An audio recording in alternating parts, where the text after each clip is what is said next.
The film you are about to see represents Freaking.com.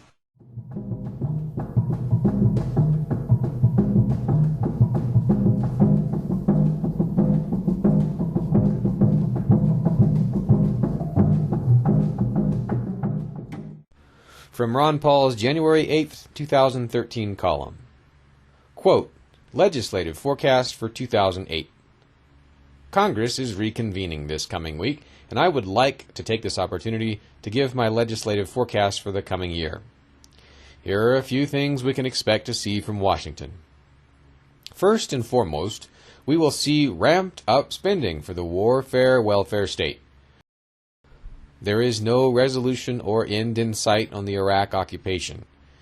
While the American people try repeatedly to communicate to Washington that enough is enough, there still remains little political will in Washington to bring the troops home. The war will continue to require mountains of taxpayer and newly printed dollars, and our economy will sink under the burden. If we are manipulated into a second war, the effects on our economy will be truly devastating. Welfare and entitlement programs will also be ramped up as the economy flounders and budgets in American households are strained. This leads me to my next forecast of more federal bailouts for the housing sector. Efforts by the Federal Reserve to stave off recession will have the net effect of only blowing the bubble bigger, making the crash that much more painful when it inevitably comes. The malinvestments caused by easy credit in the housing industry will be prolonged by more easy credit. New programs and laws will be enacted to prop up housing, all with a falling dollar, devalued by continued foreign interventions. The crisis in the housing market will spread, and I'm afraid we are in for some rough economic times.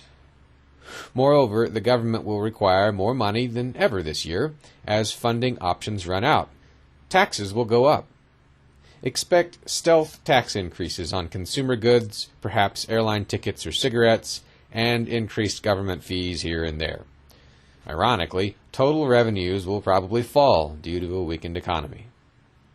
The new programs started to help the country will require extra money wherever the government can squeeze it out of you. Unfortunately, it will be at exactly the moment you can least afford it. Since the Democrats enacted pay-as-you-go rules for new legislation, cutting taxes to give relief during recession will be bureaucratically next to impossible. In spite of that, I will continue the uphill battle for tax relief. Last, I expect, in spite of rhetoric to the contrary, we will see more federal control of education as Congress prepares to reauthorize No Child Left Behind. If this is indeed the agenda of Congress, let us hope that there is not nearly enough time to accomplish it all this year." Unquote.